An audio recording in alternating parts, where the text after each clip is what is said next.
paper by Chris Mink and Sarah Yeah, Gallagher. yeah. And it's this collaboration. It's, by the way, again, a collaboration between a philosopher and an astrophysicist. And their paper is about what they call the problem of unsimulated alternatives. They describe this kind of issue in using simulations to reconstruct sort of like potential evolutionary histories. I think Of of quasars. particular of quasars, exactly, Yeah. yeah. And so one thing that they sort of point out is that, like, we may have some successful simulations of quasars, but in fact, if you look at the whole possibility space of potential model scenarios for how quasars evolve, there's a whole swath of that possibility space that we actually don't know what the model would predict because we don't have the resources to simulate it. Hello, my geeslings. This is Mother Goose, Robinson Erhardt, here with the introduction to Robinson's podcast number 76. This episode is with Nora Boyd, Siska de Baerdemaeker, and Vera Matarese. And Nora is assistant professor of philosophy at Siena College. Siska is a researcher at Stockholm University, and Vera is assistant professor in philosophy of science at the University of Perugia. And both Nora and Siska received their PhDs in history and philosophy of science from the University of Pittsburgh, while Vera received hers in the philosophy of science at the University of Hong Kong.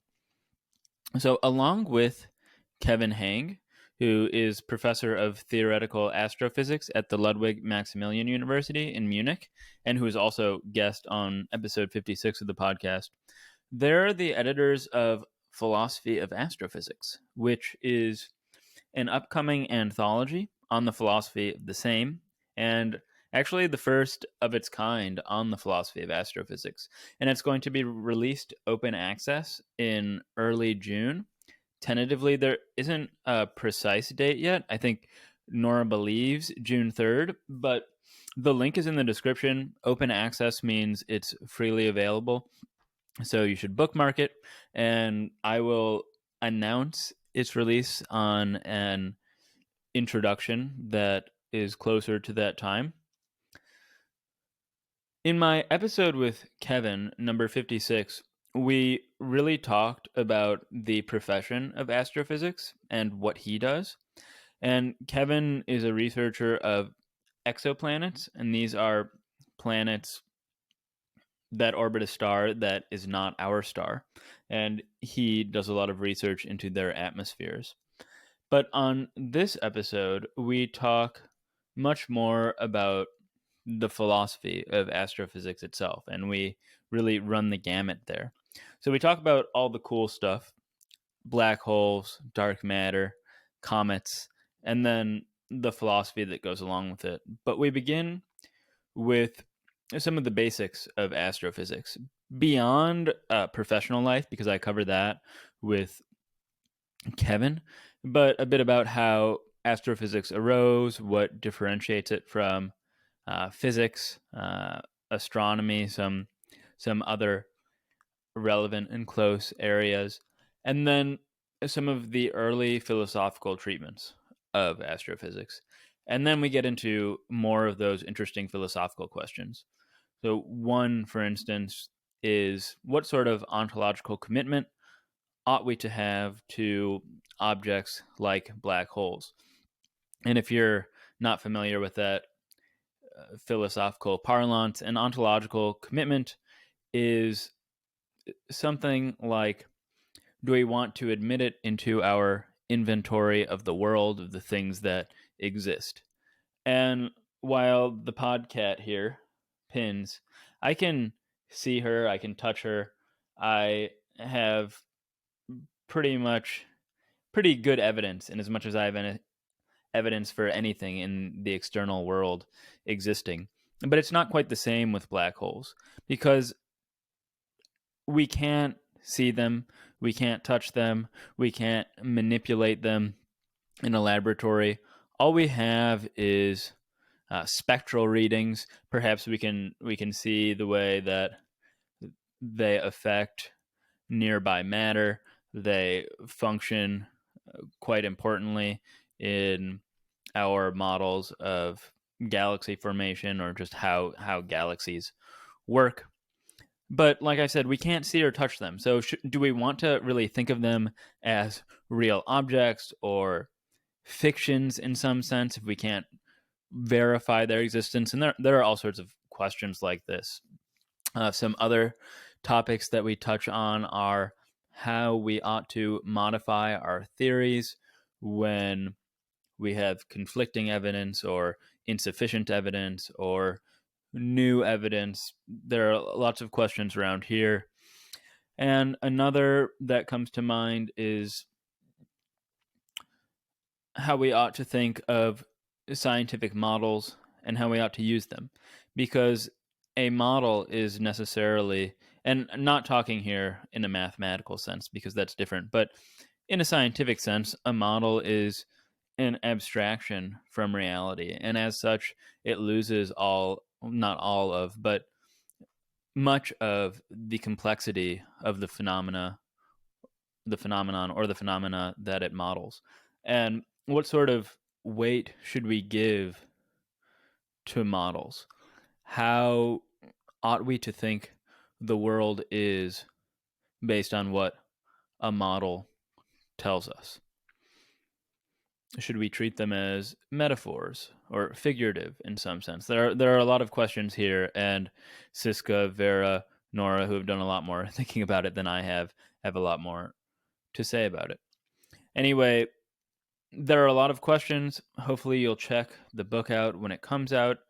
Oh, actually, I also have to mention that reviews, comments, all of those things are greatly appreciated. And I have that second channel, Robinson Eats, where I eat ice cream and talk with whoever shows up on Twitch and YouTube. Now, without any further ado, I hope you enjoyed this conversation as much as I enjoyed having it with Nora, Siska, and Vera.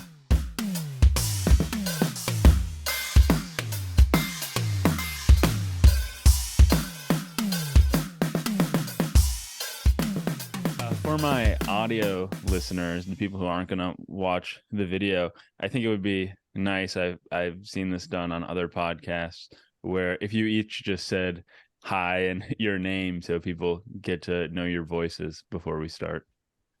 So Nora, maybe you could start. Everybody, I'm Nora. Siska. Hi, I'm Siska. And Vera. Hello, I'm Vera. Hello, Okay, nice great. to meet you. So there's a cluster of sciences that often get lumped together, at least for the uninitiated. So I'm thinking of astronomy, astrophysics, cosmology, maybe even we'd want to throw physics in there as well.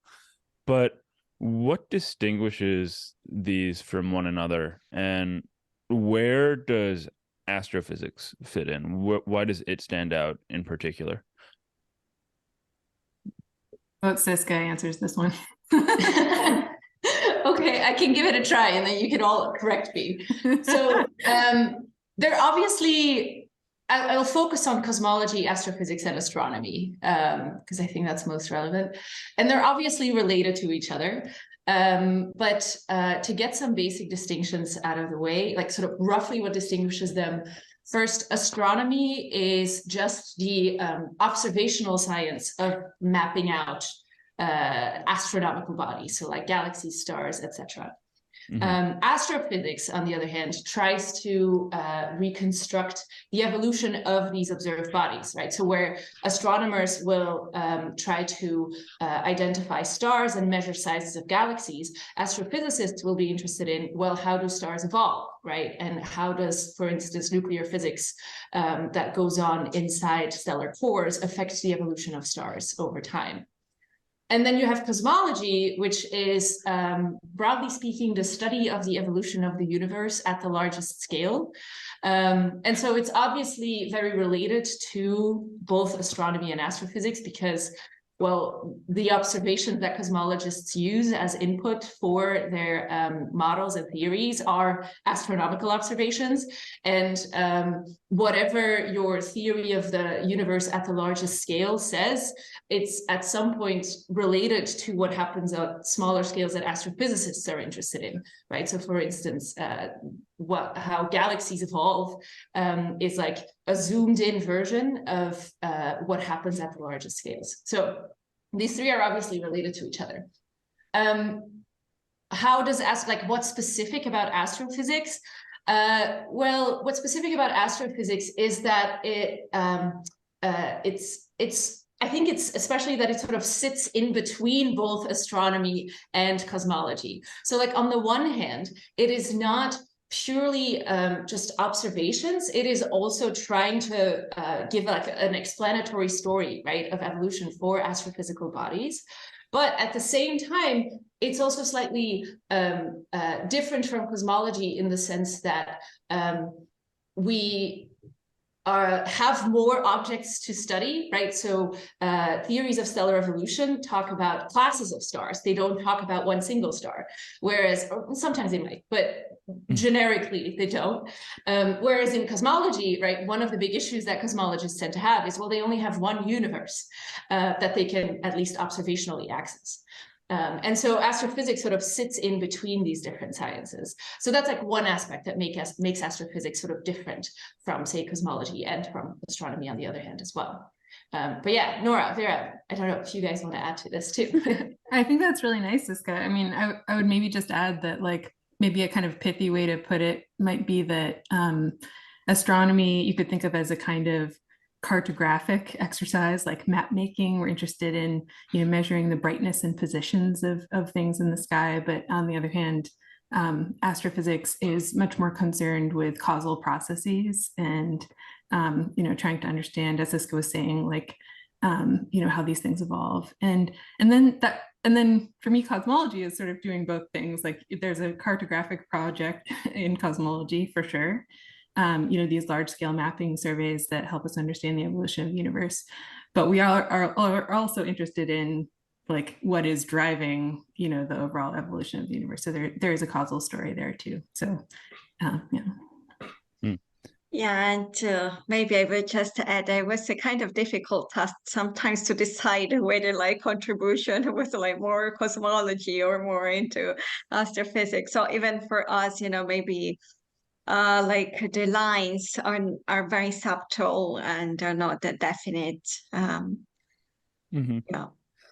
Well, when I spoke with Kevin, he mentioned, well, we were speaking about how astrophysicists work and what the profession is like, and he broke it down into three components, if I recall correctly. And there are the instrument builders on the one hand, who I take it are more engineers, and then there were the observers, and I take it that they're the astronomers, and then there are the theoreticians, who are the astrophysicists, and the cosmologists, I would gather.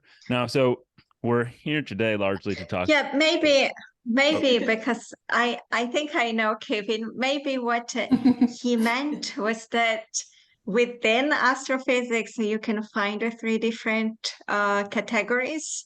Okay. But yeah, I mean, definitely, like, cosmologists are more like into theory, like, or yeah, I mean, of course, they also rely lots on observation and but yeah, I think that maybe he meant that within astrophysics you can find like the instrument builders, and then the physicists who just observe, and then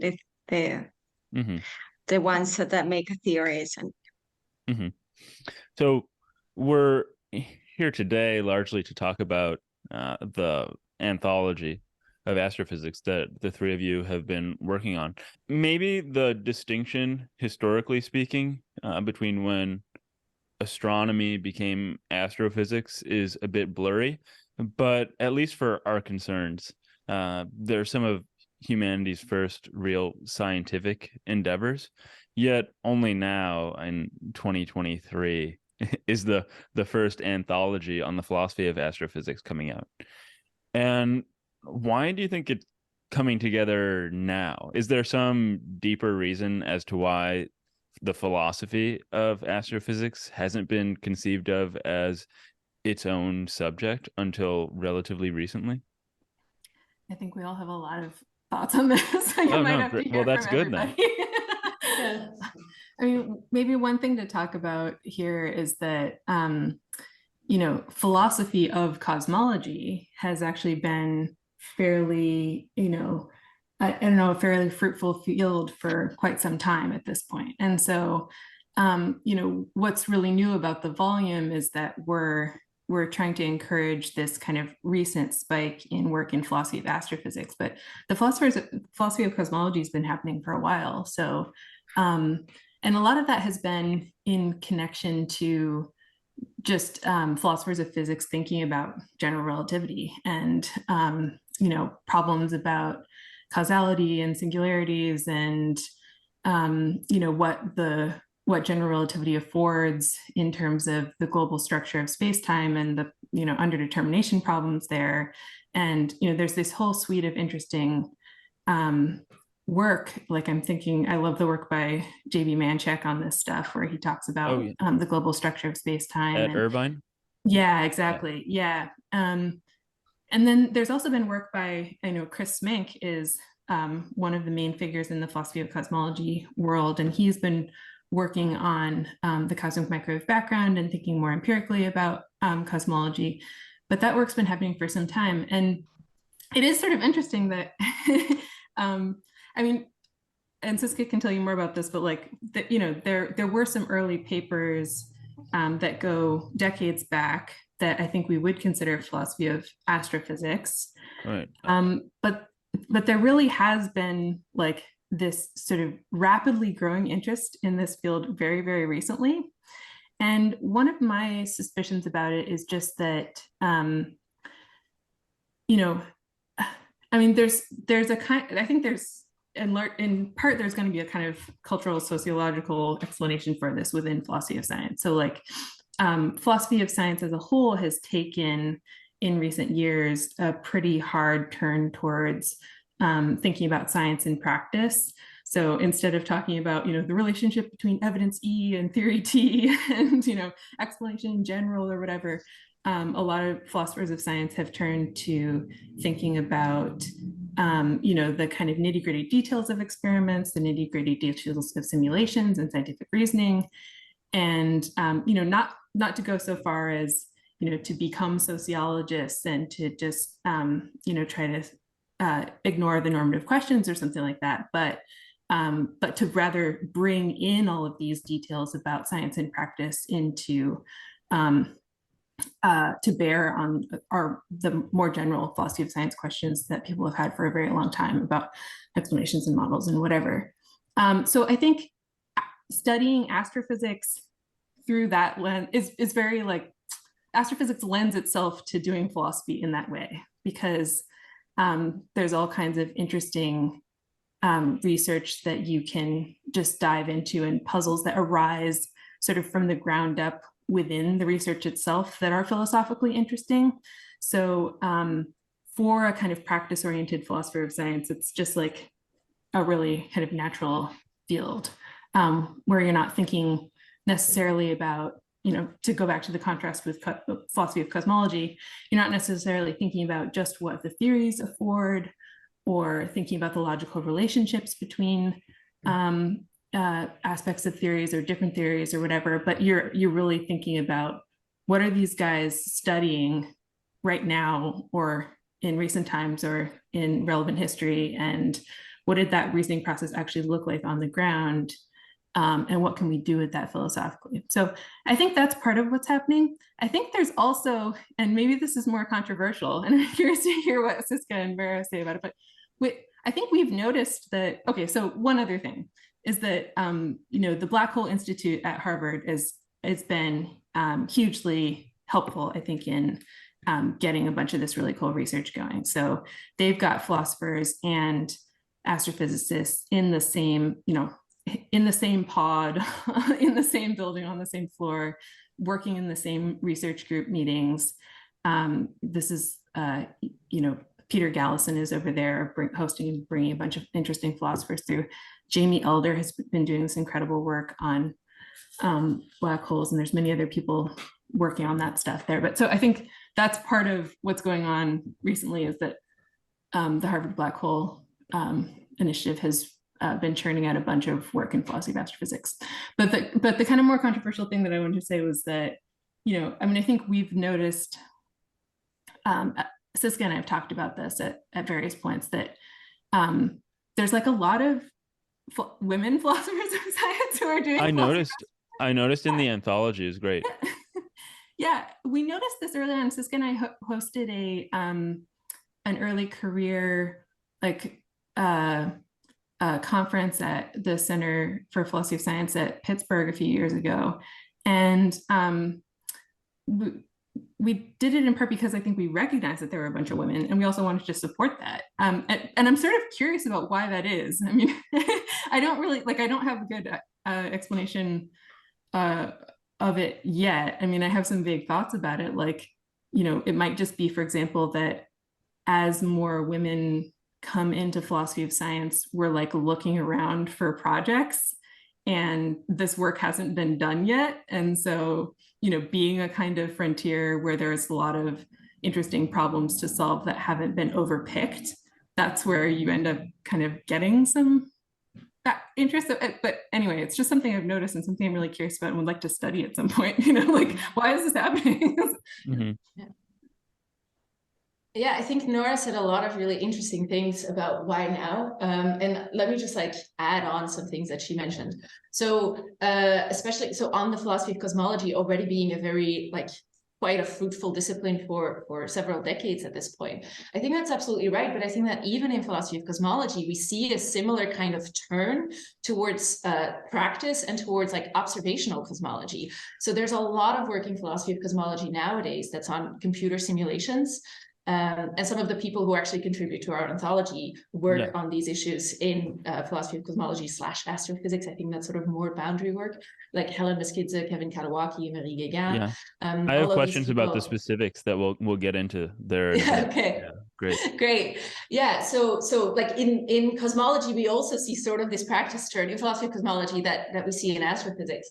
I also think that it's important to recognize that you're absolutely right that astronomy is one of the oldest scientific disciplines, probably. But at the same time, if you look over what happened in the last century alone, huge advances have been made over the past 100 years. I think it's been about 100 years now that we actually know more or less definitively that the universe is bigger than the Milky Way, that there are galaxies outside of the Milky Way. That's not that's long, huge. Right? That we've known that. Mm-hmm. That's pretty short time scale if you think about it. And even more recently, right? Gravitational waves, right? First detection was 2015, mid 2010s. Pulse-Taylor pulsar, but yeah. Yeah, okay. But LIGO gravitational wave detection. Yeah, you're right. Sorry, you're right, Nora. So that I think is also something important to take into account, is the leaps and bounds that the science has taken is definitely also relevant. But yeah, I mean, I think it's sort of a practice turn that we see in the sort of closely adjacent philosophical disciplines that I think is really important, and also just the scientific progress and advances that have been made over such a short period of time. Mm-hmm. Yeah, and also maybe something that I would like to add is also the growing interest from the astrophysics community into this interdisciplinary discipline, philosophy of physics. I mean, philosophers really need physicists, in this case astrophysicists, to be open-minded, to fund our researchers sometimes, to create reading groups, like what Nora was saying about initiative in Harvard. And in my case, it was because Kevin Hang was interested in this interdisciplinary project, and I had supervisor who was a philosopher but also astrophysicist and cosmologist. So so I think that it's also the right time, because the astrophysics community has really nurturing this desire to talk to philosophers, to engage with philosophers. And it's through that support that Vera was getting through Kevin that she started this. You had a conference first, right, Vera? A workshop, and then we had this series of talks and carried on a reading group, and that's how this volume came about. was, that's how we met Vera. I had never met Vera before, and how we ended up working together on this project was like through that support that came out of her working with Kevin. So I think, yeah, and then he funded the book to be open access through the Center for Space and Habitability at Bern. So I mean, I think this is a really important point, Vera, about like how the collaborations between the two disciplines can lead to really fruitful work, and that's certainly true in our case. It sounds like similarly with the Black Hole Initiative at Harvard. Yeah. Ian Hacking wrote some of the first analytic philosophy of astrophysics papers, and I saw that he didn't think particularly well of astrophysics, it seemed. He even wrote that it wasn't a natural science.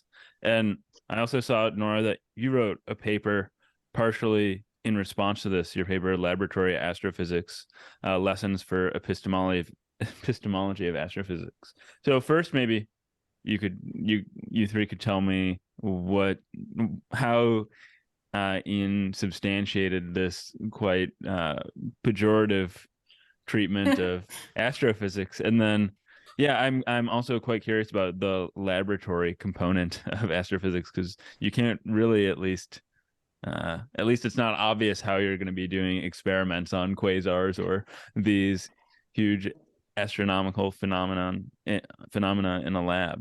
Siska, do you want to talk about hacking? I can briefly talk about it, but you should talk more about this, Nora. So hacking in the 1980s wrote several comments about astrophysics in various ways. So at the end of Representing and Intervening, it's like the final 2 or 3 paragraphs, like literally at the very, very end of the book, he briefly touches on astrophysics and astronomy, and just is quite negative about it, but doesn't really develop this. But then in 1989, he writes a follow-up, he writes a full paper about this. And in that paper, he just talks about gravitational lensing as sort of a case study. But the whole setup of the paper basically is about the impossibility of manipulation in astrophysics and astronomy. And as a result of that, right, given Hacking's entity realism and views about the about scientific method related to that entity realism, thinks that that these disciplines have no hope of ever becoming a real science. And he makes these comments about how other sciences have evolved since the scientific revolution, but astronomy and astrophysics have sort of stuck in this old paradigm of saving the phenomena and not being able to do anything else. And there's a bunch of zingers in that paper where he says things like, experimentation within the Milky Way is at best science fiction. Extragalactic experimentation is a bad joke. He says things like that. And so it's really, really, really pejorative. I have to say that a couple of days ago, I learned through Mike Schneider, who's a philosopher of cosmology as well. He pointed out that Hacking in 1988 has a paper for the PSA where he talks about sort of feminist critiques of philosophy of science and of science. And actually in a very, very, and sort of starts arguing against this sort of manipulating science and putting the natural world in the lab, and this sort of manipulating paradigm that in fact he's quite known for, and actually mentions that astronomy and astrophysics and evolutionary biology are probably, he's very sympathetic to the criticism, and actually mentions astronomy and astrophysics and evolutionary biology as potentially better suited to embody this sort of alternative vision that's not as much focused on twisting the lion's tail kind of language.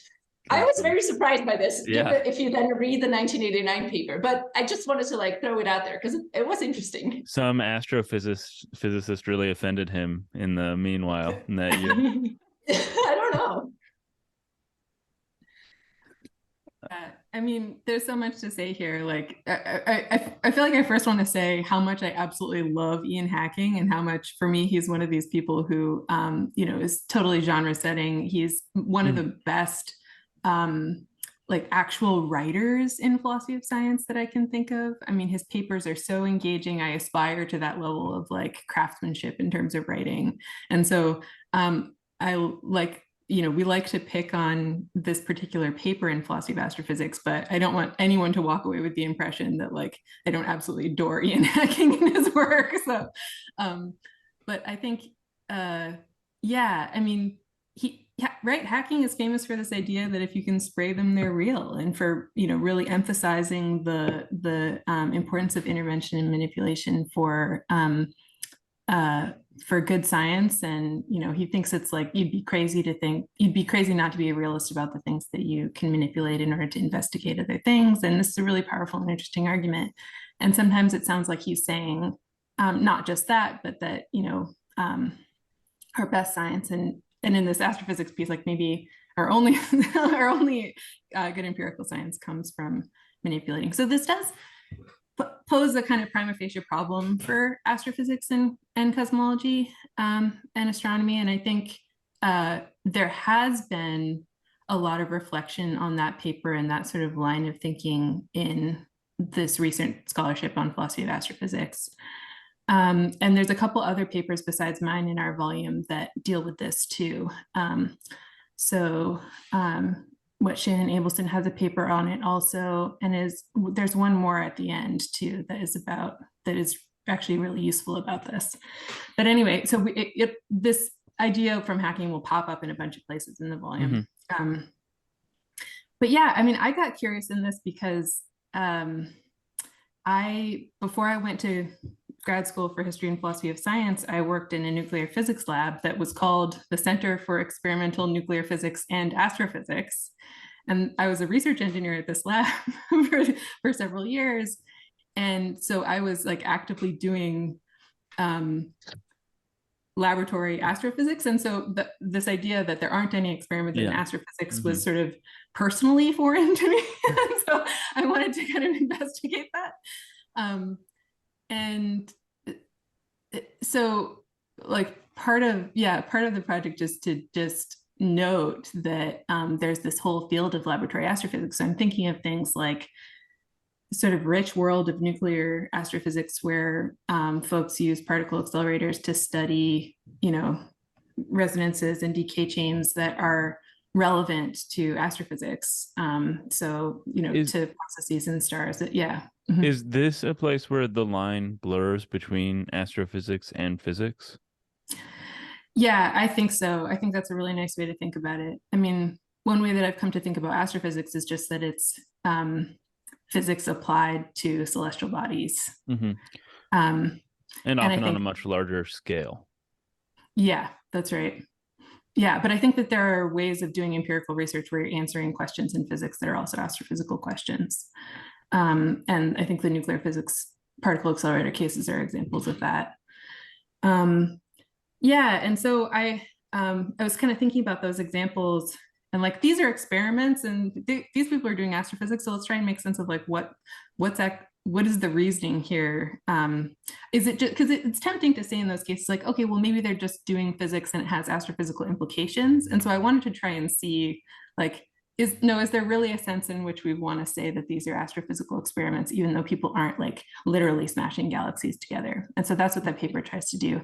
And I look in particular at this case from the National Ignition Facility, which I initially picked because it just seemed totally rad. It's like these guys in California shining a bunch of really powerful lasers on targets in a laboratory in order to try to generate the same sort of conditions that you'd have in supernovae. And so I was just sort of curious about this research and looked into it and realized that, you know, there are these really powerful similarity arguments that you can make within hydrodynamics where you can, if certain criteria are met, systems that might be materially really different can instantiate in some sense the very same physics. And this is something that, you know, doesn't just happen in this particular experiment that I looked at. This happens all the time. And Susan Sterrett has done some really great philosophy of science on this that I draw on significantly in the paper. But I figured like that's what's happening in these sort of cases, is that the physicists need to make the argument that the right sort of criteria are being met in the systems, that they're in the astrophysical systems and the laboratory systems, such that the very same physics is instantiated in both. But unfortunately, like for this particular this particular case that I happened to choose, what they were trying to study was the Rayleigh-Taylor instability, this particular hydrodynamic instability under high energy flux conditions, and that the nature of the very thing they were trying to study seems to undercut the criteria that they would need in order to argue that the physics in the lab is the same as the physics in the astrophysical system. And so it just happens to be that I kind of stumbled on this little bit of a hole in the particular argument that these guys were making. And so for me, this was this project was a lesson in like how doing a kind of deep dive case with these questions in mind, with these larger questions in mind about the relationship between observation and experiment, and about, external validity, and, approaching a case with those big questions in mind, but really getting into the weeds could actually tell you something interesting about the challenges, the opportunities, the limitations, and the successes of this kind of research. So you could actually learn something about what's happened. So I actually wrote to these people to try and see if I had gotten it right and see if I was onto something, but haven't heard back from them. So it's hard. I mean, this is why, the kind of connection that Vera has with Kevin is really nice, because like we do need to have these conversations across disciplinary boundaries. But if you don't already know people working on particular experiments, then it can be hard to make those connections. And so in other work, I've been really grateful that I can still draw on, for example, like relationships that I have from working in physics myself, or, friends who are still in physics. And because sometimes you want to like sanity check on where your philosophy went with this stuff. And if it could be of any use to people, right? I mean, I've told them that I think there's a kind of problem with their reasoning, and, maybe they want to change the interpretation of what they put. So anyway. Mm-hmm. Yeah, and also if I may add something, I mean, I think that what Nora has just said really kind of shows the kind of interaction that philosophy and astrophysics has. So philosopher hacking comes here with this big idea of what realism should be, and about the idea of what manipulation should be, right? And so according to this very high standards, astrophysics can't be a scientific discipline. And here maybe the astrophysicist inside Nora, or, the physicist inside Nora who studied physics before comes and say, no, I know that there is a laboratory astrophysics. But then, the philosopher inside Nora says, yeah, but what kind of reasoning is it? Like spatial similarity arguments, do they really work? And so you see this very nice interaction. Yeah, I'm always hammering in on the show, and I must sound like a broken record, that philosophy is at its best when it's interacting very closely with disciplines outside of philosophy, and this is the perfect example of that. But getting back to a very important classical, well, I don't know if classical is the right word, but philosophical idea. The three of you write in your introduction that astrophysical models are constrained by what Quine simply referred to as the Tribunal of Experience. I'm not sure if you were endorsing this or not, but can you explain to me what Quine meant by the Tribunal of Experience, and why astrophysical models may or may not be constrained by it? I mean, well, okay, so that quote comes from a part of Quine where he's saying that, the science faces the Tribunal of Experience as a corporate body, like as a whole, right? So he's making this point about holism and the problems of underdetermination. And but I think that line, I think Siska wrote that part of the introduction, but I've used that line elsewhere too. I think this idea, okay, so here's a kind of very basic picture of what's going on in science, right? Like Please.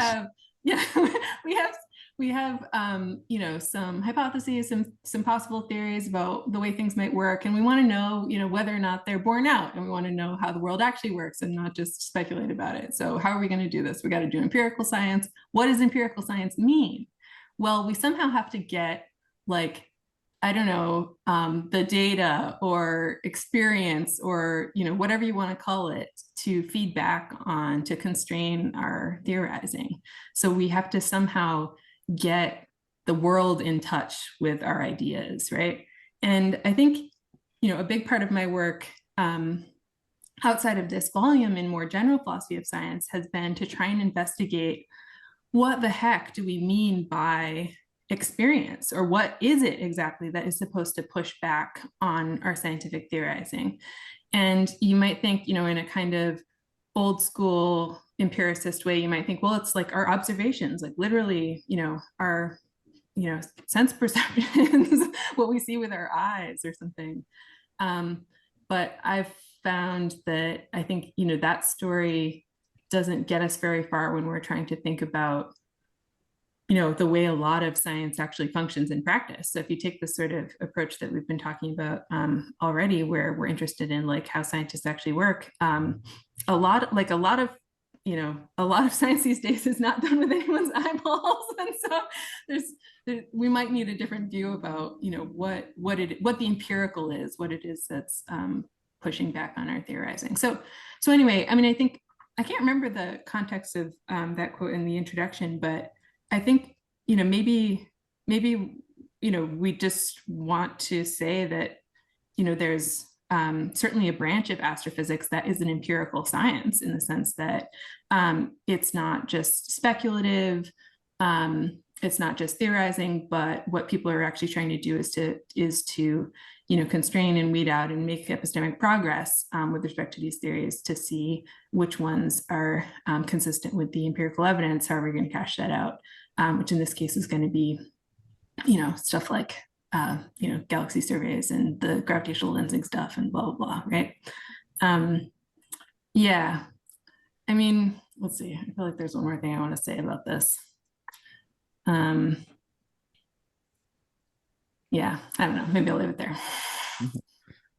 I guess so. Yeah, I think Nora's explanation is really spot on. I guess maybe on the very last point, the constraints on astrophysical modeling are obviously the ones that come from galaxy surveys and stellar observations and gravitational lensing and the lot.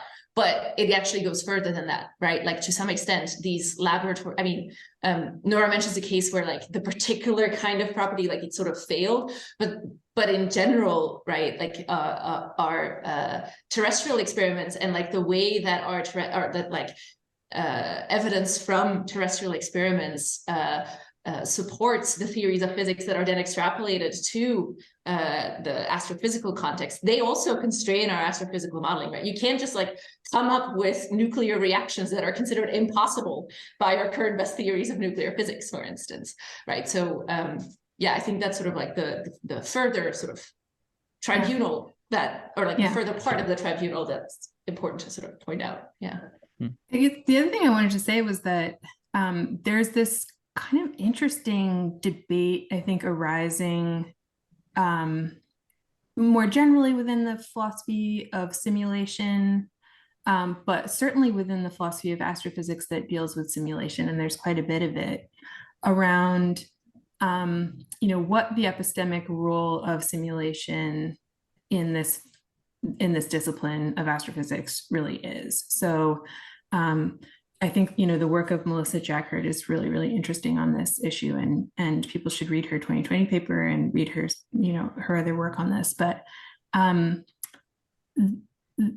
think, you know, one question is like, can the results of simulation, how do we want to think about the way the results of simulations are functioning? One kind of natural way to think about them is that they're the way that we make predictions in astrophysics, right? Like, you can't do these computations mostly, for the most part, you know, by hand. So you need to run these really fancy simulations.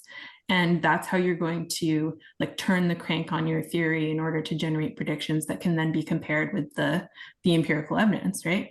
But there's a temptation to use the results of simulations as a kind of evidence themselves.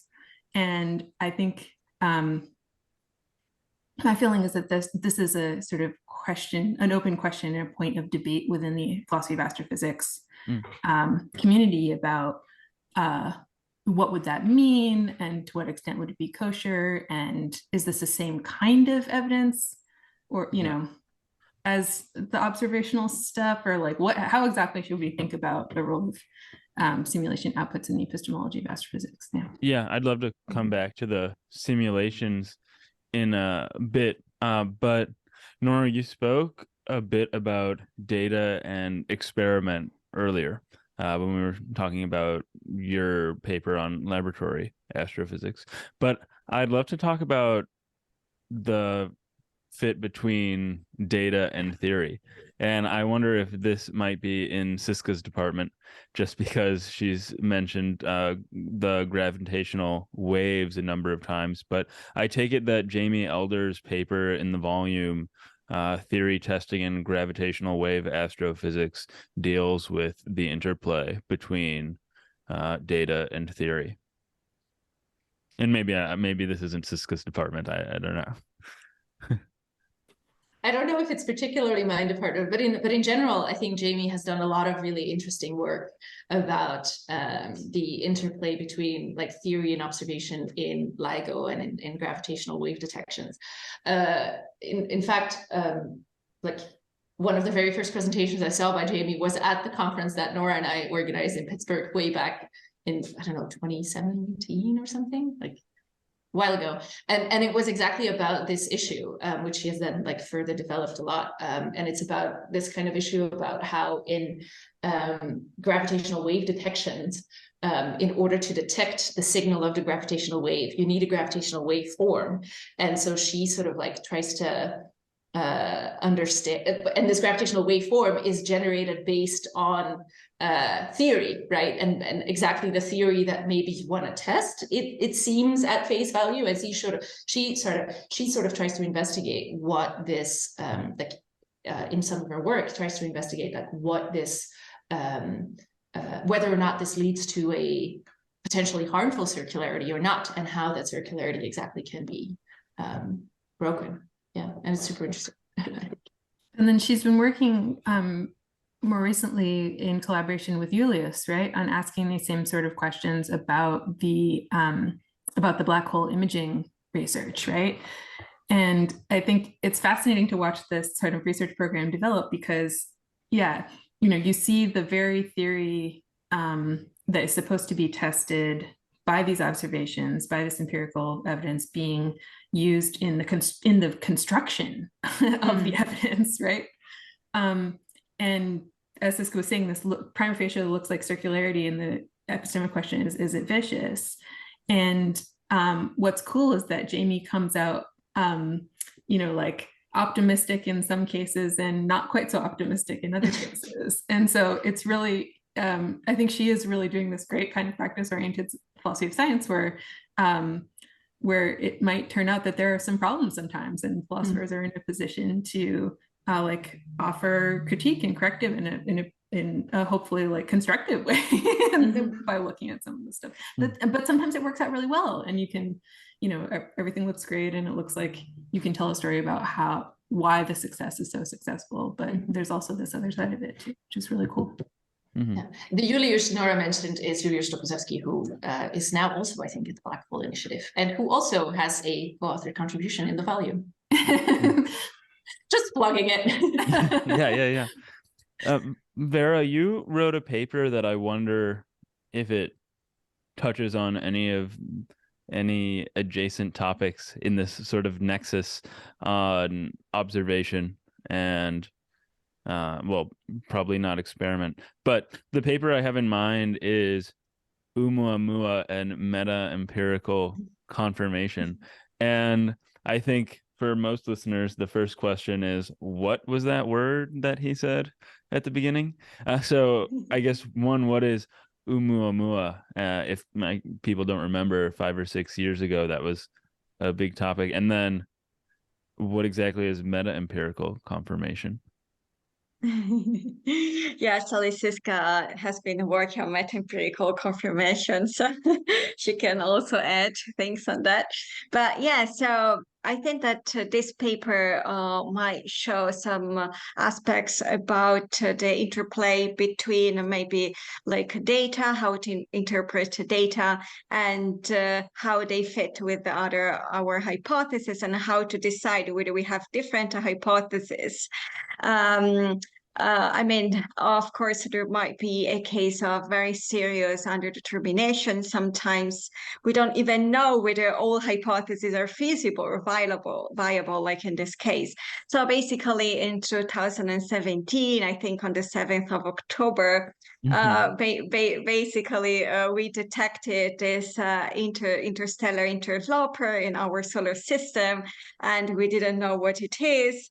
And then, so this object remains unclassified because it has very strange features. So actually it has a kind of non-gravitational acceleration, which makes it look like a comet that kind of accelerate, but we don't detect any cometary activity.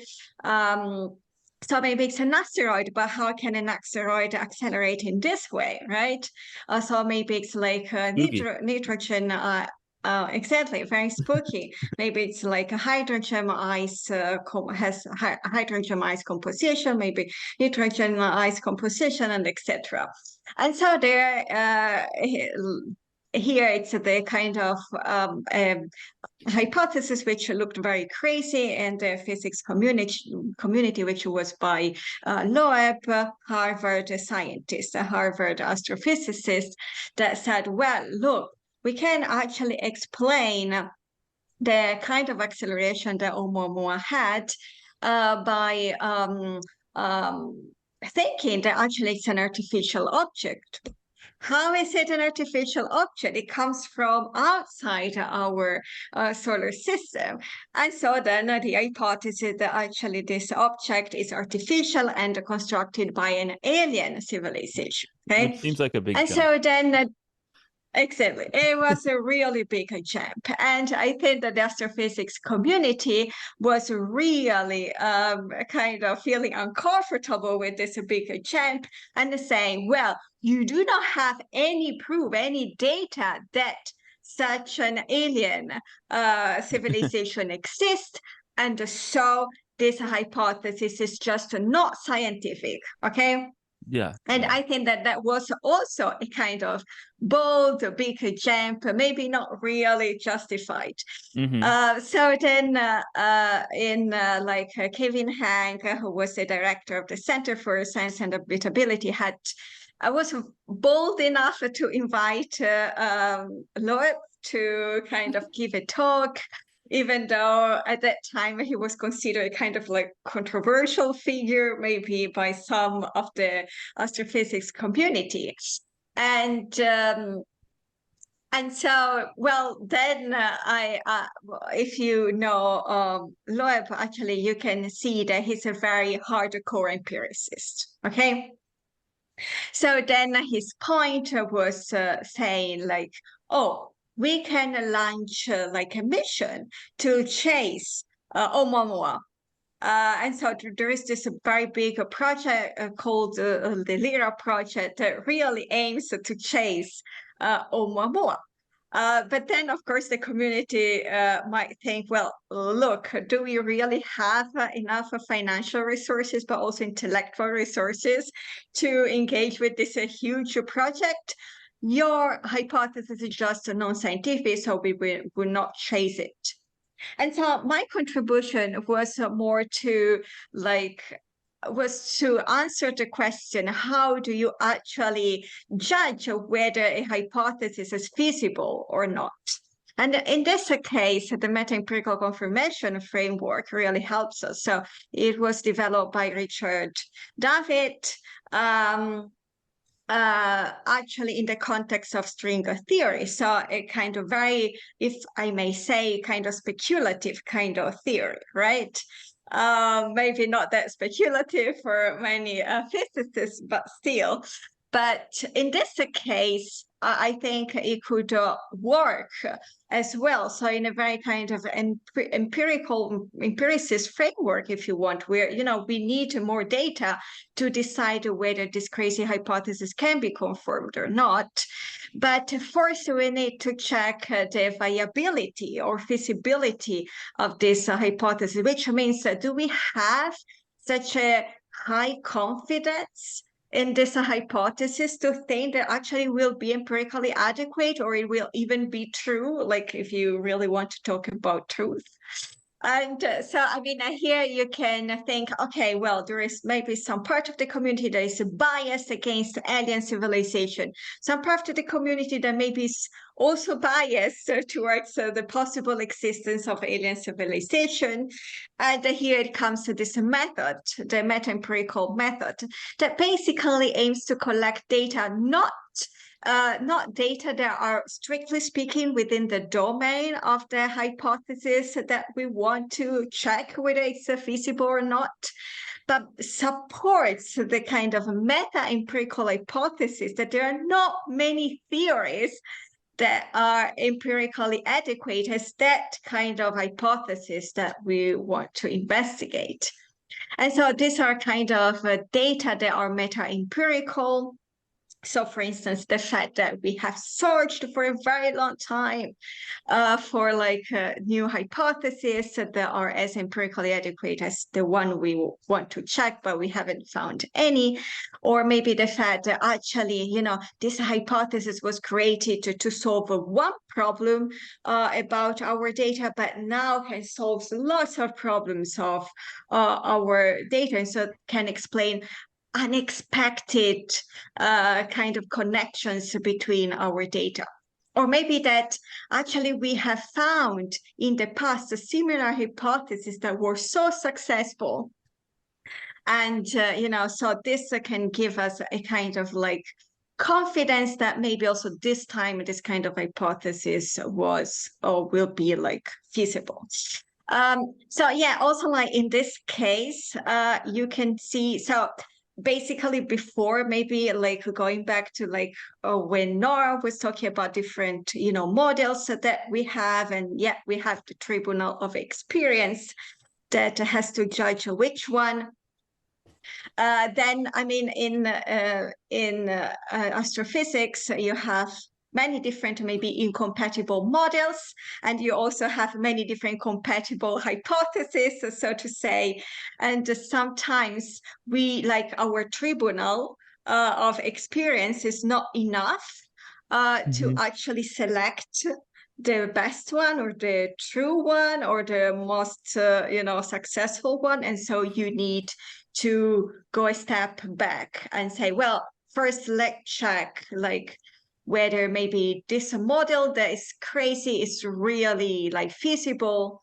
And so that might be really like the connection. I was going to say that strikes me as exactly what is going on in the paper by Niels Martens and Martin King on dark matter, but maybe we'll get to that eventually. Oh, I just wanted to mention that I think the case that Vera describes and the paper that she wrote, if you then compare it with like the paper that Nora was describing earlier, or like some of the papers that we have in the volume and the papers we were talking about like gravitational wave detection, it just shows the breadth of topics that there's available in astrophysics.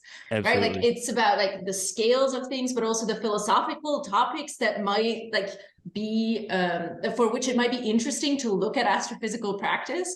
And so I think this is sort of like the perfect illustration as to why it's like really good, I think, that we managed to get this anthology together and to like put it out there and to show the philosophy of science. Like this is a field that deserves your attention, you know.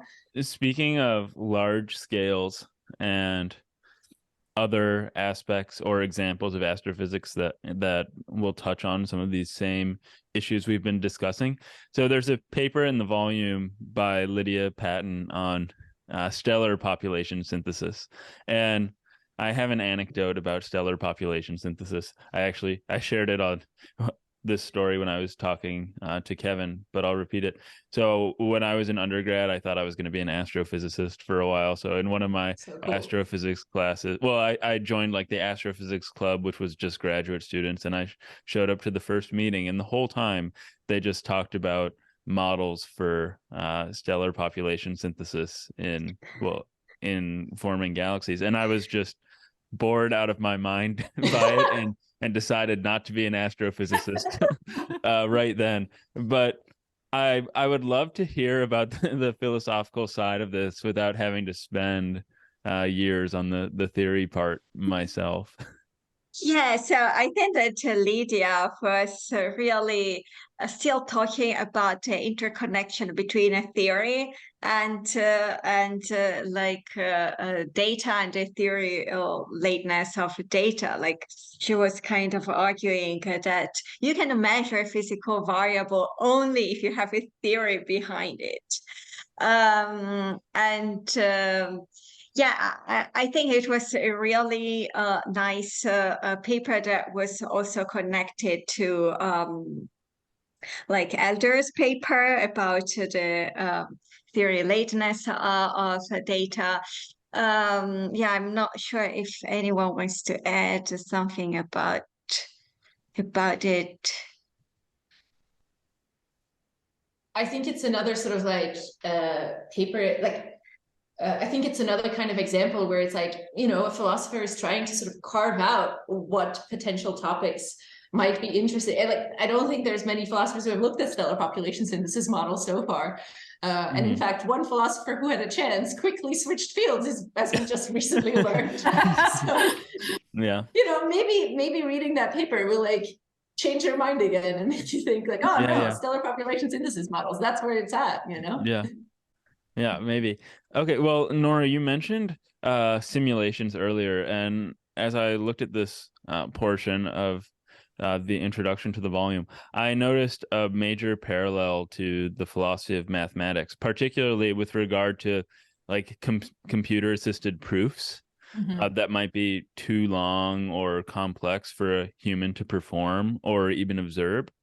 And what, I guess, in the case of, well, maybe we should talk about just what you have in mind or what astrophysical simulations and models are. But I guess the questions that connect to mathematics are what gives us the sort of the epistemic security to accept or trust such proofs, particularly if our goal isn't just maybe to confirm something, but to understand something.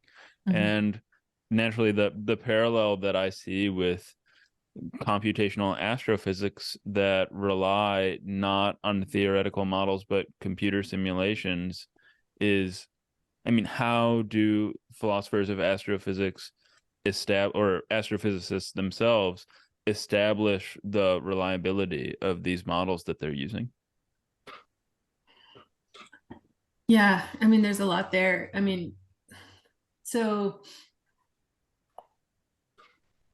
I guess maybe one place to start is just that it seems to me that there are lots of uses for simulations and simulations in astrophysics in particular that are relatively uncontroversial. So, you know, if you want to use your simulation to generate like how possibly worlds based on the model that you're working with, that seems like to me a totally unproblematic and kosher way to use simulations.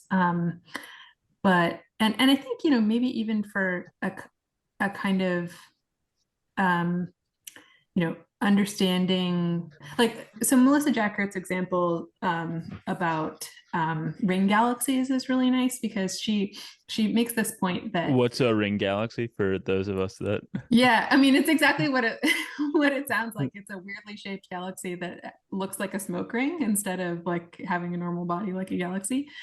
And you know, a question is like, how the heck do these things form, right? Like what made it such that it's a ring rather than a disc or whatever, or a spiral and or a blob. The other ways that galaxies, I mean, these things are pretty weird. And so, you know, one challenge that Melissa talks about is the fact that we don't, in this type of astrophysics, we don't see the processes, the relevant physical processes play out in real time. The processes take too long. We're talking about like, I mean, like right now, our galaxy is moving very slowly towards Andromeda, and eventually we're going to collide and there'll be some kind of cataclysm or whatever. But the timescales involved in galaxy collisions are just enormous, beyond our possible like empirical reach. And so you can't like watch the movie, unfold for you in order to investigate these causal processes. And so Melissa characterizes this as a problem of like just having snapshots. And this isn't the case for all astrophysical processes, right? I mean, the accretion disk around black holes, I think, are a really nice example to the contrary, right? Where you can make the movie and see some of these processes play out in real time, which is really cool. But for like the galaxy formation stuff, we just don't have access to the relevant timescale. And so Melissa argues that simulations become really important for our understanding of like how these, how these physical processes play out, so that we can see, we can run the simulation in various ways and see what conditions are conducive to getting these ring galaxies, and what things are necessary, and right, you can run all these different virtual experiments and try and understand what the relevant processes could be. And I think like where this gets controversial, at least for me, is that okay, what do we want to say about what just happened there? Do we want to say that we learned about how ring galaxies actually form? I'm not so sure. I mean, I think I'm very comfortable saying like we learned a bunch of how possibly stories, right, based on the underlying models. But I think, I mean, like, I think it's when we're trying to learn about nature, like the input from nature, the tribunal of experience, is an absolutely necessary and crucial part of this story, right? So as soon as that drops out, we're missing the crucial special ingredient, right? Now the situation gets like weird and complicated with simulations because, especially in astrophysics, and and this is true in climate science and in other simulations as well, they're not purely theoretical. They're they've got empirical stuff fed in, and this goes to your question about how these things get validated, or what the justification is supposed to be for using them in the first place, right? There's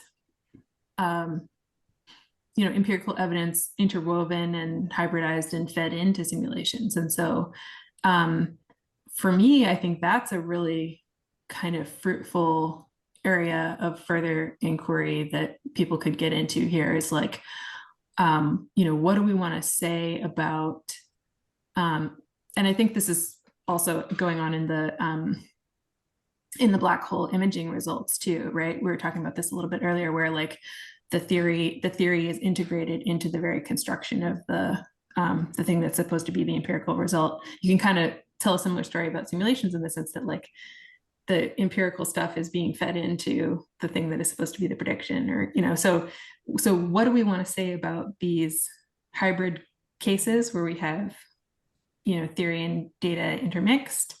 And are there some cases where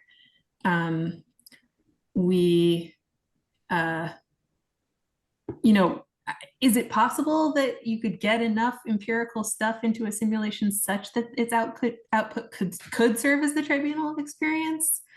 Or are there ways? I mean, it's just like, it's kind of messy because these things get hybridized in lots of different ways. And so I think you really do just kind of have to like pick some cases and track through how is the stuff being combined and what is it being used for? What are people trying to use it for? And see if it makes any sense. But can I say something about this validation of simulations in astrophysics? I think so. We have a whole sort of part of the anthology that is about like simulations and how to validate simulations and how to, like, the epistemology of computer simulations. One paper that I also found incredibly sort of illuminating to read, and sort of spotlighted something that I hadn't thought about before, is a paper by Chris Mink and Sarah Gallagher. Yeah. And it's this collaboration. It's, by the way, again, a collaboration between a philosopher and an astrophysicist. And their paper is about what they call the problem of unsimulated alternatives. Right. And so they describe this kind of issue in using simulations to reconstruct sort of like potential evolutionary histories, I think, of quasars. Of quasars, exactly, yeah. And so one thing that they sort of point out is that, like, you know, we may have some successful simulations of quasars, but in fact, if you look at the whole possibility space of potential model scenarios for how quasars evolve, there's a whole swath of that possibility space that we actually don't know what the model would predict because we don't have the resources to simulate it. So I think that's kind of a really interesting thing to keep in mind about the simulations, and where also, like, looking at scientific practice is really important. Like, you can tell an astrophysicist, like, oh, you should simulate all possible scenarios, but the astrophysicist might just tell you, but I can't. Like, I literally cannot do this task, right? And I think that's sort of an interesting point that paper really highlights, and that further complicates this whole idea of, like, what are we using simulations for, and to what extent, like, how far does their epistemic warrant extend, basically. Yeah, and it again raises this question, or points to the pragmatic encroach into scientific practice. So with Vera's paper on Oumuamua, we can't test Loeb's hypothesis because we just don't have the resources to determine whether or not, or it's just not even scientifically feasible to determine whether or not it's some sort of alien spacecraft. And in this case, we lack the resources or the tools to test all of these plausible scenarios. And we sort of think of science as this, or at least, again, the uninitiated think of science as this perfect, rational, objective enterprise that isn't subject to certain limitations, but it's really very much a human centered activity that depends on what we're actually able to do. Now, yeah, and I mean, it's not. I just want to. It's not to say the astrophysicists are very well aware of this, right? Yeah. And they're very careful about the kinds of conclusions that they draw, and how far they might want to go in what they claim and stuff. I think it's like an interesting lesson for philosophers to then also listen to how careful they are and try to understand why they're so careful. You know. Mm-hmm. Yeah, and actually, if I may add something, one topic that we kind of left as like a suggestion for future research is exoplanetary science, and in particular, like modeling the atmosphere of exoplanet science. Yeah. I talked with Kevin about that a lot. Yeah, exactly. So as you can see, maybe, you know, we have just a very noisy data like our spectrum, and then we have all this range of like this space of possible models that could explain that spectrum.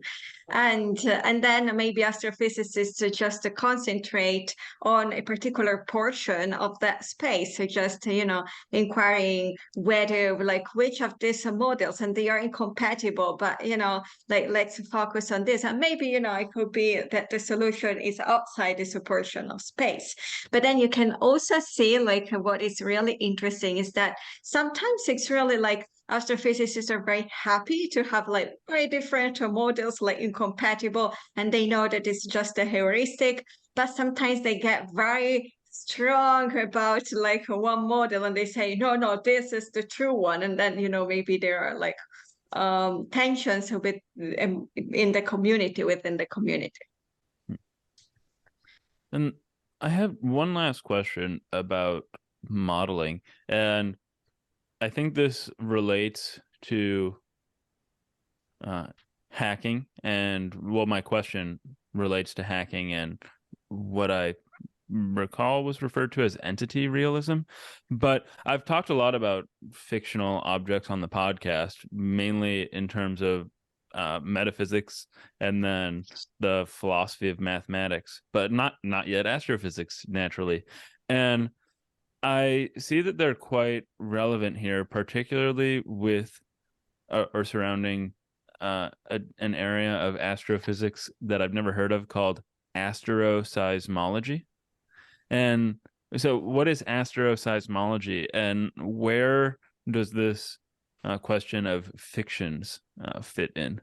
Yeah, so basically it's the discipline that studies oscillations of stars, and basically, so Mauricio Schwartz has this very interesting metaphysical views about certain properties or entities that come in our scientific models that we do know that they do not present a reality, that they are not there, but that they allow very efficient inferences. So there are kind of expedients that, like features in our models that then really make us a very cool scientist that can really have empirically adequate models that are very successful.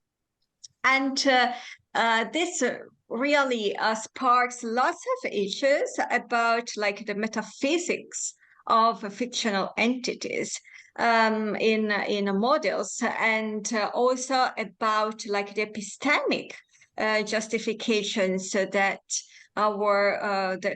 basically our conclusions based on these models have. So what is the kind of epistemic authority of these conclusions, since they are based on models that are not really like representing the target phenomenon. And so, I mean, of course, like when we talk about stars, we can't really know what's inside a star. We can't really send the probes to look into, right? So basically, our models are probably highly speculative. And also because of like computational problems or even theoretical problems, we can't really have a kind of clear representation of like the target phenomenon. And so here, the creativity, maybe if you want to talk about creativity of astrophysicists come. And so, yes, it's very interesting, I think, to see how you were mentioning before the philosophy of fictional entities come here to play. So it's like a fictional discourse to talk about these entities. It's a kind of fictional discourse to talk about like what these models say about the world, right? But yet, can we actually say that what they say about the world is true? Or do we have to just remain agnostic and say, well, they don't say what is true, or they don't say what is false? Or maybe we can say, no, we know that what they describe is false because it doesn't exist. And I think it's really interesting to see how this philosophy of fictionalism that first maybe was just in aesthetics, then really came, was applied to philosophy of mathematics, like Erhardt field, and now even for models like Frigg, as an example, and now Schwartz really takes this view and applies it to philosophy of astrophysics.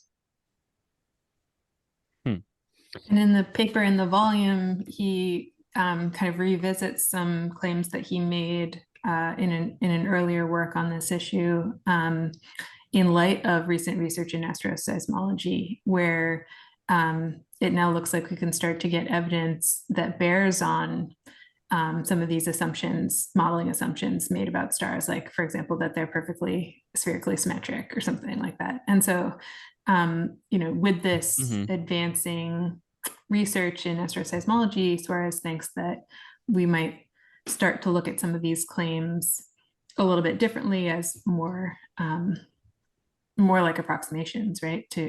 that are not quite right, but could be corrected, and that our models could be adjusted rather than as fictions proper. So yeah, there's a nice sort of way in which the advancing scientific research then has fed back on what we want to say philosophically about these models. Mm-hmm. And so now we've been speaking a lot about, I think, the limitations of the astrophysicist epistemically, and that of their tools, but less about the objects themselves. And I mean, we have talked about black holes in passing a bit, but so what special problems do objects like, say, black holes that literally cannot be directly observed, at least in an optical sense, because they swallow all light, pose for the astrophysicist in, I mean, this epistemological sense? It's like you might think that like the really pessimistic view is that astrophysicists are just totally screwed because you can't experiment, you can't see some of these things. So like, what are you supposed to do, right? Yeah. I mean, I think one of the most fascinating pockets of philosophy of astrophysics that is just really cooking away right now that everybody should be following and reading is this stuff on the role of analog simulations for studying black holes. There's this really cool debate that's happening within this field about what to make of these experiments. So you have, again, here's a sort of hack to try and figure out, what's going on with black holes. Maybe we can construct physical systems, tabletop or laboratory size physical systems that share the same physics, but as black holes, but aren't themselves like these astrophysical black holes. So Bill Unruh has this famous paper where he makes the case for acoustic black hole, like an acoustic analog of black holes, that you could have something called a dumb hole that displays the very same physics, but as an astrophysical black hole, but is something that has an acoustic horizon instead of like as the event horizon. And so you can think about,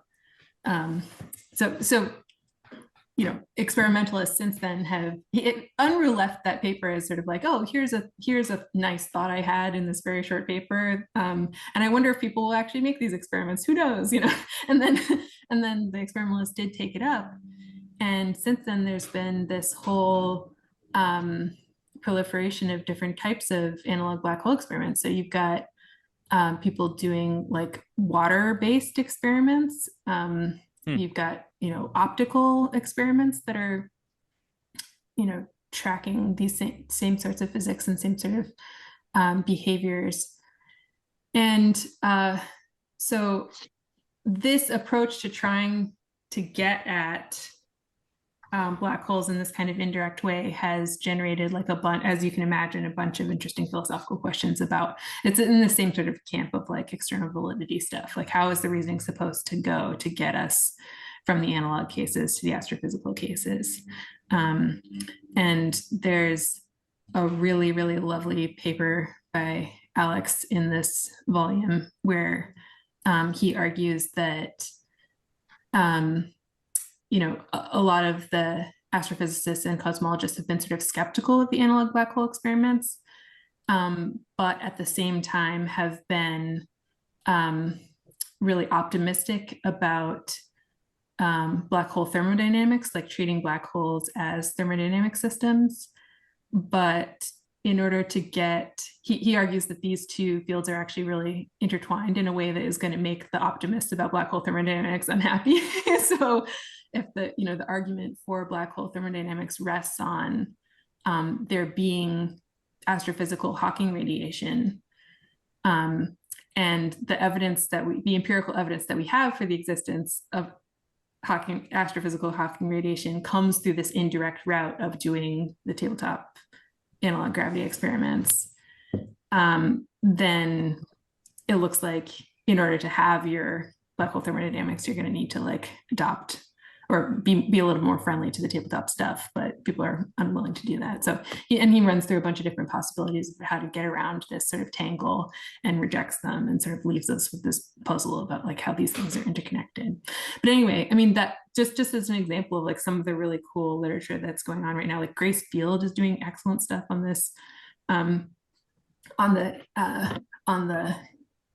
black hole research in these sorts of veins. And I just think like that's like a super fascinating area that's happening right now that is trying to deal with some of these questions about like how do we investigate these entities that are so exotic. Yeah. Mm-hmm.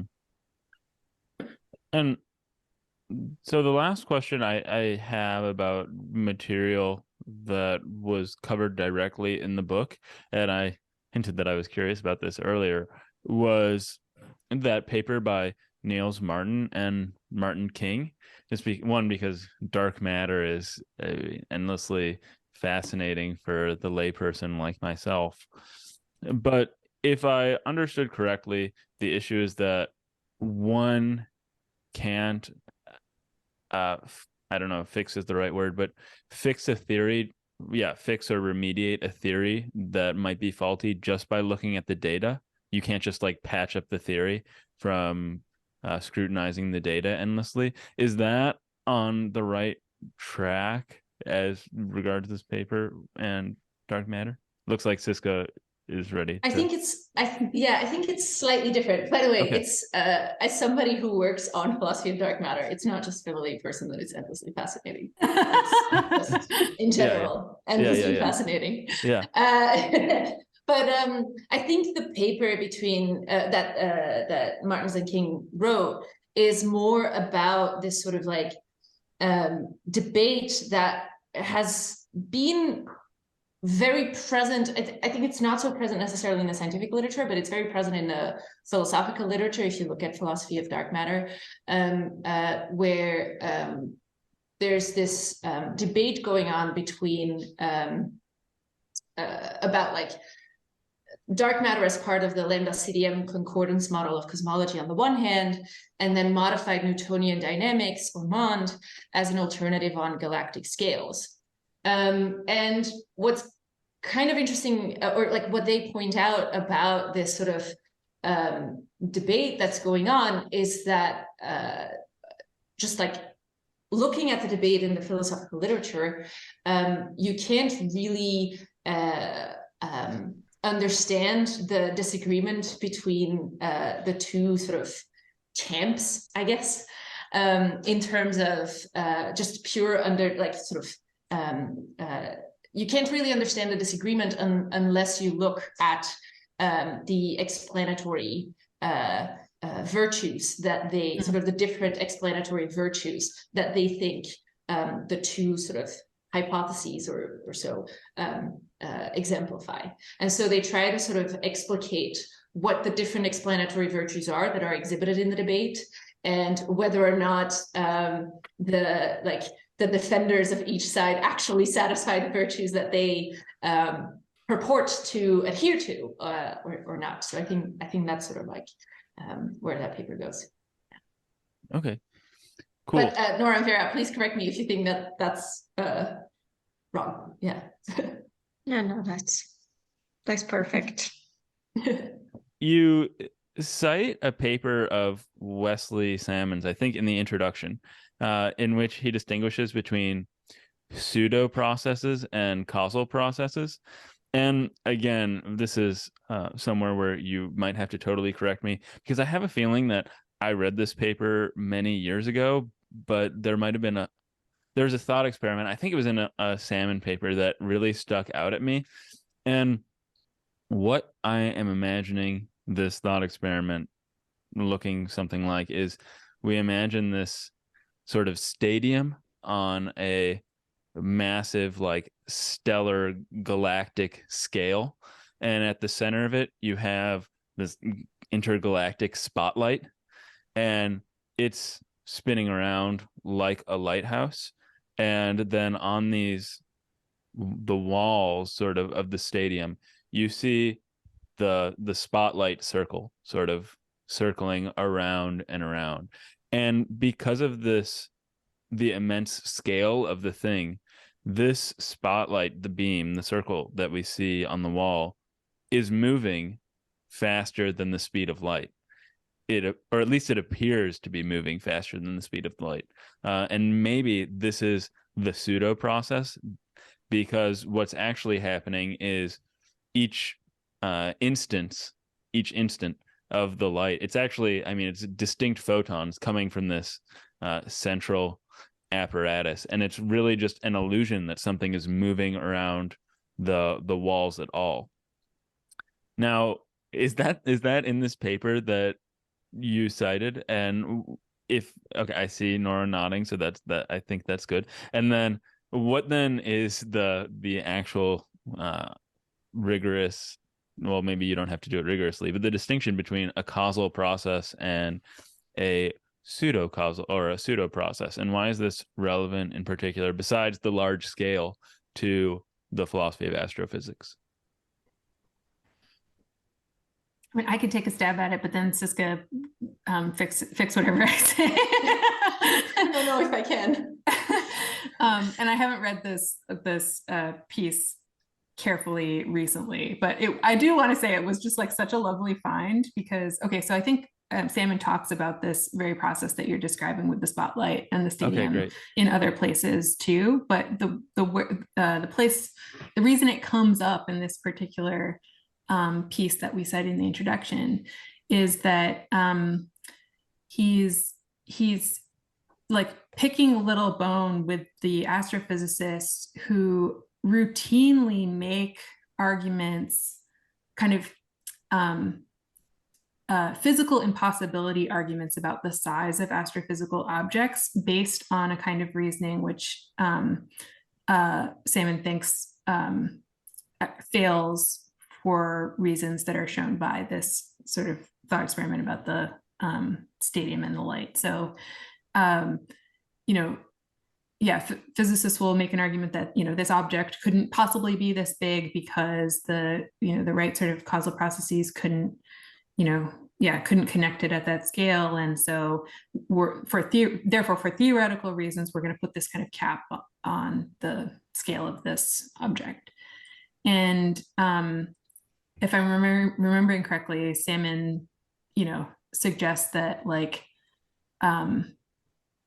these arguments don't always go through, and he actually writes a little paper and writes to some other physicists and just tries to make his point several times. And they're like, no, that's, and they just kind of keep going on using the reasoning that they've been using all along, which he thinks is problematic. And so this piece that we cited is Salmon sort of complaining and documenting his attempts to try and make this argument to the physicists that they're this kind of routine reasoning that they're using about physical impossibility it doesn't go through. And I think the difference between a pseudo process and a real causal process has to do with this idea of making marks, right, Siska? Do you remember how this goes? I don't know. I think it's safe for me. It's been a while since I've read it, so I'm going to defer to you.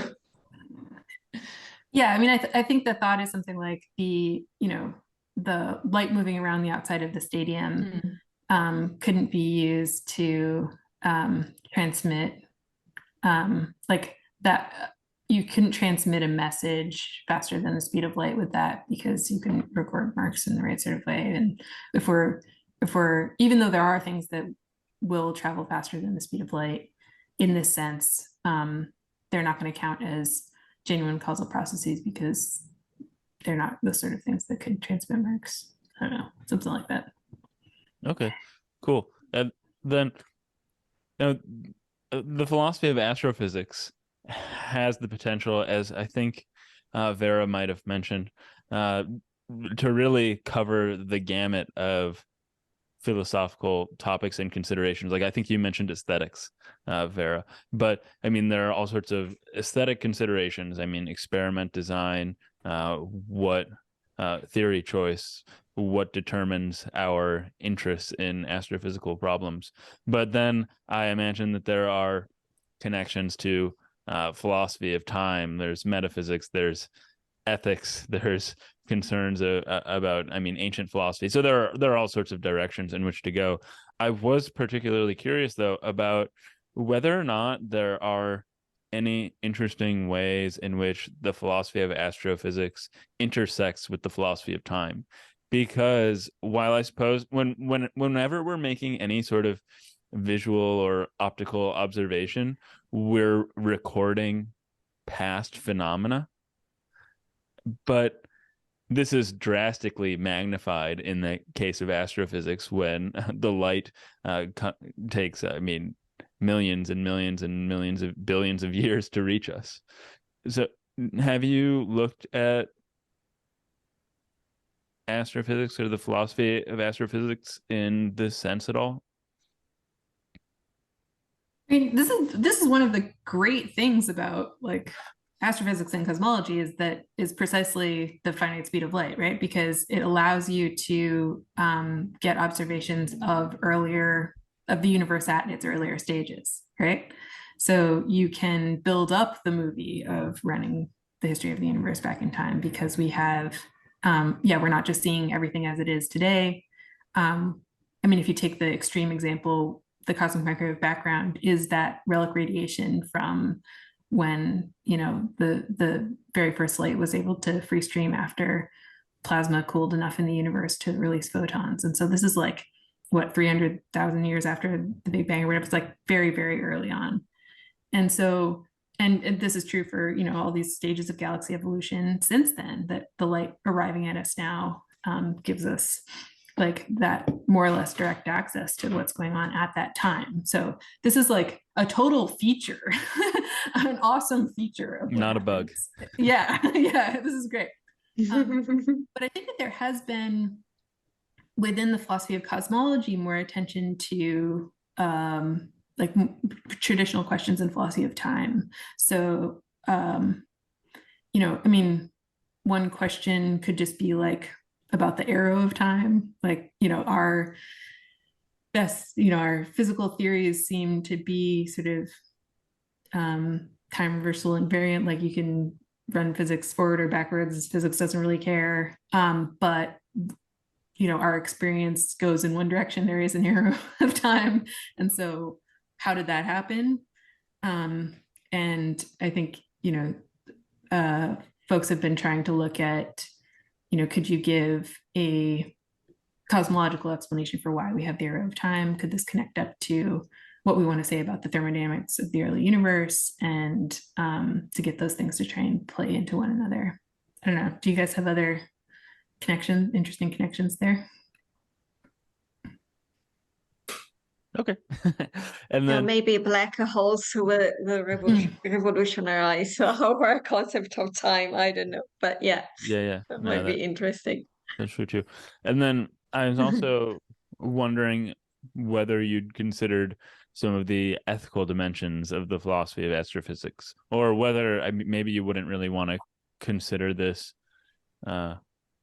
the philosophy of astrophysics then, but the sort of questions that I had in mind were whether or not we have moral obligations to care for extraterrestrial organisms that we might discover, or whether we're obligated to leave other planets untouched and pristine, or to avoid space litter with all of our satellites. I don't know if you think these are concerns that should be categorized as philosophy of astrophysical, or what. Yeah, there is a whole kind of branch of philosophy. I'm not sure if it's correct to say philosophy of astrophysics, but actually the name is a space philosophy, like philosophy of space. Okay. So I think that philosopher Schwartz has been investigating it. He has also written a book on it. And yes, it's basically the intersection of maybe a little bit like methodological issues, but more like ethical issues and the exploration of space. So for instance, what about like our garbage like left in space, or what about like maybe yeah, exactly what you said, like, should we really preserve like the nature of like the moon or maybe other like celestial bodies, so that maybe we will be able to reach? What if we find alien civilizations? Should we care for them as much as we care for us? And so there is this, and actually it's something that I really care. I'm not, and that, yeah, I'm not sure if you want to add something. I think sort of on the ethics of astrophysics, there's all of these interesting things that Vera was mentioning. I think there's another branch that, Robinson, you didn't quite mention, which is about the ethics of where we build scientific experiments, where we build telescopes. Oh yeah, no, that hadn't occurred to me. Yeah, so actually this is like a quite, there's an interesting and quite ethically problematic history of where telescopes get built. And actually this is like an ongoing issue. So there's, for instance, a lot of telescopes are built on the Mauna Kea in Hawaii, on land that is sacred for indigenous people in Hawaii. And there's this huge controversy about these telescopes being built. Like, for instance, there's this proposal for this 30-meter telescope to be built in Hawaii. But this is really in conflict with the interests of indigenous people in Hawaii. And so there's this huge conflict about this, but like, that's one example, but in fact, this is like a long-standing thing. Some of the crucial observations that were done in the context of the eclipse experiment that was sort of considered conclusive evidence for general relativity, right? Or like one of the first main sources of empirical evidence for general relativity, were also done in colonized places, and where the scientists made use of indigenous knowledge to learn where they were supposed to do the observations. But of course, none of the credit goes to any of those, like to any of the indigenous people who helped with a lot of this. And I just want to mention, we mentioned this in the introduction as well, but there's Chanda Prescott-Weinstein, who's a professor of astrophysics, and she works on dark matter, I think. She has created this reading list on Medium that's all about like decolonizing science, and it has amazing resources about all of these different cases and sort of the ethical issues that go on in terms of yeah, like where telescopes are built and who gets to profit from where the telescopes are built, who gets the credit for the observations that are done with these instruments, things like that. And she also talks about this in her book, her popular science book called The Disordered Cosmos, which I also really recommend to anyone interested in dark matter and cosmology and astrophysics. And yeah, so she has some really, really great resources on this. Well, speaking of dark matter, there was one last thing that I wanted to ask about that I neglected to position properly in the course of our discussion, but that is your paper, Siska and Nora, Jump Ship, Shift Gears, or Just Keep on Chugging, Assessing the Responses to Tensions Between Theory and Evidence in Contemporary Cosmology. So you wrote this a few years ago, and it's about the quote-unquote small-scale challenges to the concordance model of cosmology. So one, I guess there are a bunch of questions here. What is the concordance model of cosmology? What are these small-scale challenges? How does it relate to cold dark matter?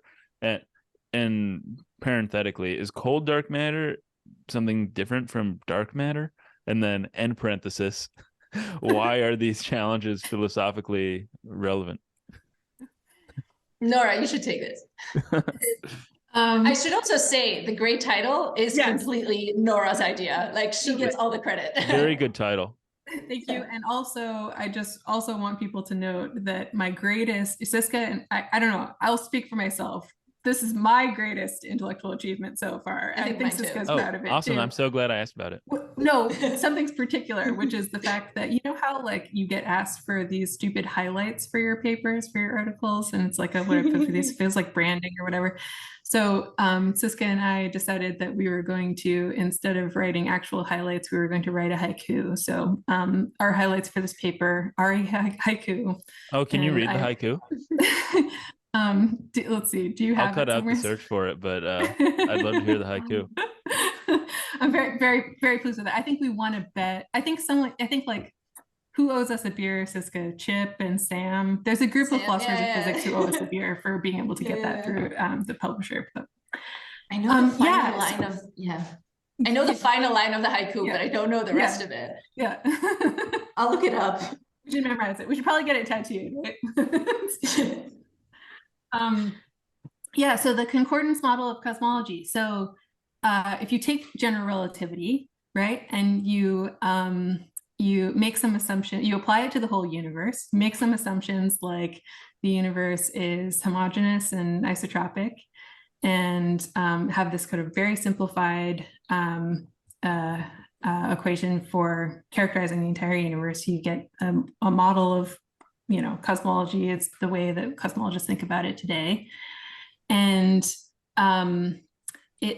that model includes like various components that contribute to the overall energy density of the universe. So these are things that you'd expect, like baryonic matter that we're made out of, but also, and radiation, right? But also these more exotic elements like dark energy and dark matter. And initially in dark matter research, there was a question about whether the dark matter was cold in the sense that it's relatively like the particles are relatively slow moving, or whether it's hot, whether it's closer to radiation in the sense that there's a lot of motion going on. And which of those turns out to be the case has implications for that would show up in structure formation. So you can use the galaxy surveys on large scales to constrain like whether dark matter is hot, warm, cold, whatever. So at this point, we've settled pretty much on the idea that dark matter is cold in order to match with the observations of clustering on large scales. And what else? Okay, so how do you test this?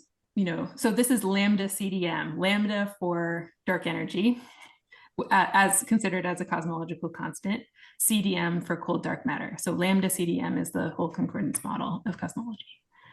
And the way that these, as we were saying earlier, the way that like you go out and test a kind of theory like this is not necessarily by doing pen and paper calculations, but by running large scale simulations. So this started out by simulators tracking, massive particles, which are, many tens of solar masses. No, on the think about like, okay, so you're trying to simulate how structure forms in the universe. Like, how do we get from, a stage in the very early universe where there's everything is basically uniform. You have maybe these very small perturbations, to the sort of universe that we find ourselves living in today, where we have like this really intricate, like cosmic web structure. We've got galaxies that themselves have all kinds of structure. We've got structure at even smaller scales. So how does all this stuff evolve? To do that calculation, you run a simulation.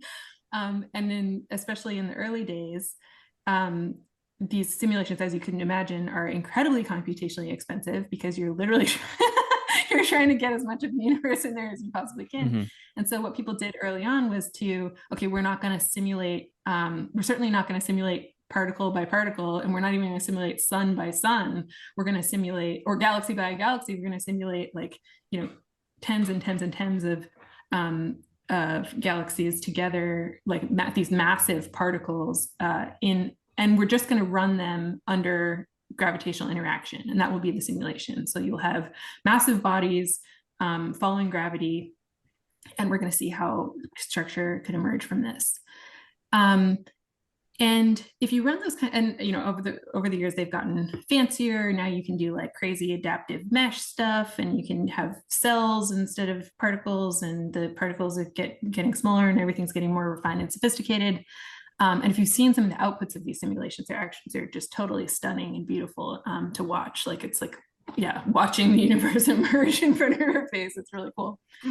But the outputs of these simulations have some interesting tensions with observations. So these are the small scale challenges that come up in the paper that Siska and I wrote together. So the three that we talk about in that paper are, they have special names. They've gotten enough attention to have special names. So there's the missing satellites problem, the too big to fail problem, and the core cusp problem.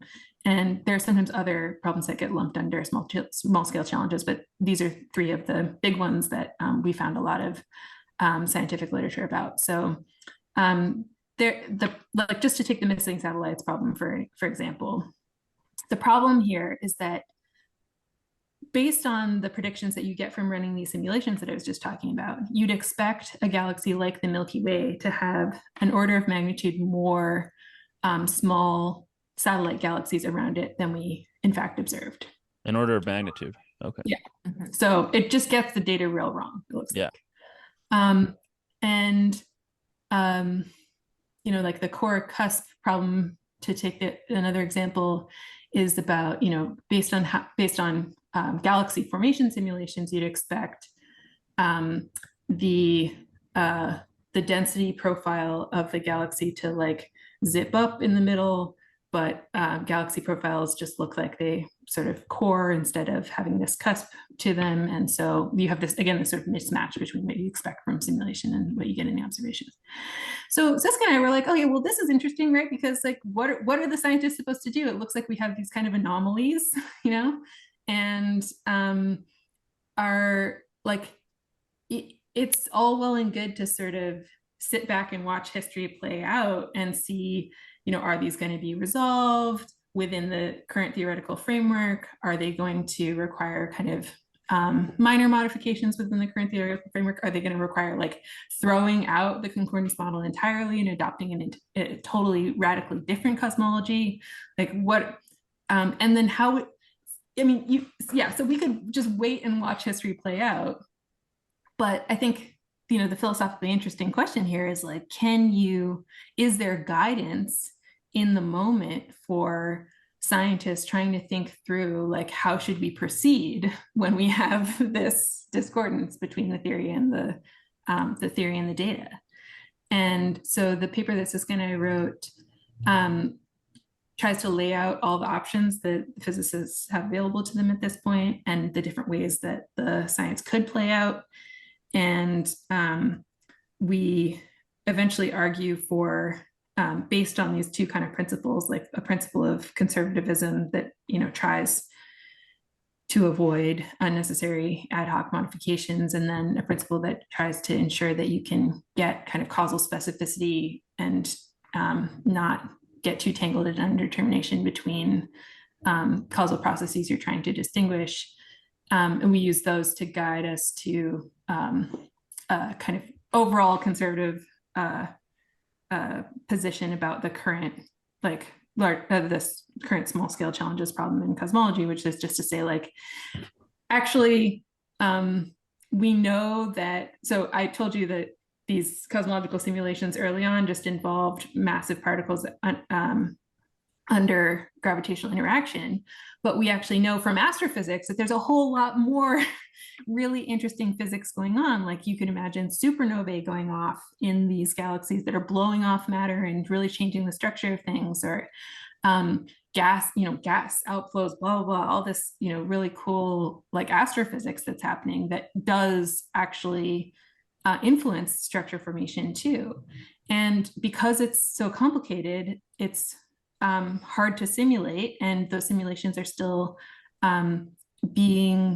we're starting to see them develop now, and they're getting really exciting, but like there's a long way to go in terms of building all of the physics that we already know is there and relevant to structure formation into these simulations.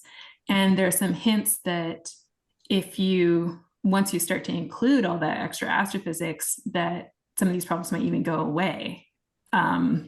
So our view is that like we need to incorporate the physics that we already know is there first before we start, for example, fussing with the dark matter knob. So you could say like, well, maybe dark matter isn't this kind of simple cold dark matter model that we started out with. Maybe there's self-interacting dark matter. Maybe we have other kind of fancy, maybe slightly warm dark matter.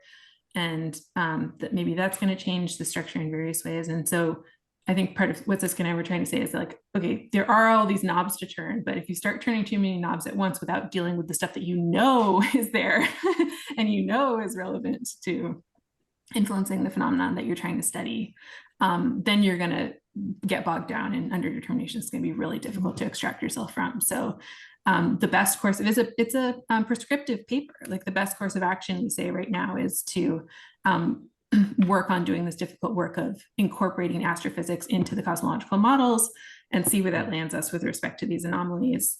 And then we could kind of reassess about whether we're going to have to change our understanding of cold dark matter or change our understanding of cosmology much more broadly. Nora did I found the haiku. Nora did an excellent job of summarizing the content of the paper, and I have nothing to add there, but I can read you the haiku now. Oh, please.